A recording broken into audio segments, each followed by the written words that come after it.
તો આજના બમ્પર સ્ટોકમાં હું તમારા માટે લઈને આવ્યો છું એ છે જેન ટેકનોલોજી. હવે આ સ્ટોક તમે જુઓ તો સારી એવી આપણને ડાઉન સાઇડ બતાવી ચૂકે છે. ઉપરની તરફ તમે લેવલ નજર જુઓ તો લેવલ તમે જુઓ તો 2300 સુધીની લેવલ હતા, ત્યાંથી વન વે સ્ટોક નીચે આવ્યો. તમે જુઓ તો ઇન બિટવીન તમને મોટો ગેપ જોવા મળે છે. ત્યાં તમે 4 થી 5 દિવસ તમે જો સ્ટોકે લોઅર સર્કિટ મારી હતી. પછી તમે જો નીચે સ્ટોકે સારો એવો ટાઈમ પસાર કર્યો. મેં જે બોક્સ ડ્રો કર્યું છે એક કન્સોલિડેશન ઝોન હતું.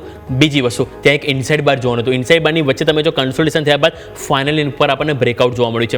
અને તમે જો જ્યારથી ઘટાડો આવ્યો ત્યારથી લઈને એક પણ દિવસ આપણને ડેઇલી ચાર્ટમાં 10 EMN ઉપર ક્લોઝિંગ નહીં જોવા મળ્યું ડેઇલી ચાર્ટમાં. અને તમે જો ફાઇનલી સ્ટોકમાં 5% અપર સર્કિટ શુક્રવારના રોજ લાગી હતી અને જે 10 EMN ઉપર ક્લોઝિંગ આપ્યું છે. એટલે હવે આપણે અહીંથી જો લેવલની જો વાત કરીએ તો સૌથી પહેલાં આપણે 1607 એટલે કે જે પહેલો જે ગેપ છે એ ફિલઅપ થતો જોવા મળી શકે. એટલે તમારા 1607 રૂપિયા અને બીજો જે લેવલ છે 1689 રૂપિયા, એ બે લેવલ છે કે જે આપણને આવતા જોવા મળી શકે. અને નીચેની તરફ જો સપોર્ટની વાત કરીએ તો 1414 એટલે કે શુક્રવારનો જે લો છે એને આપણે સપોર્ટ તરીકે રાખીશું અને ઉપરની તરફ આપણે 1607 અને 1689 આ બે લેવલ છે કે આપણે જેન ટેકનોલોજીમાં આવતા જોવા મળી શકે છે. એટલે ત્યાં આપણું ખાસ કરીને ફોકસ હોવું જોઈએ. આજના દિવસે બમ્પર સ્ટોકમાં આપણે જેન ટેકનોલોજી ફોકસ કરીશું.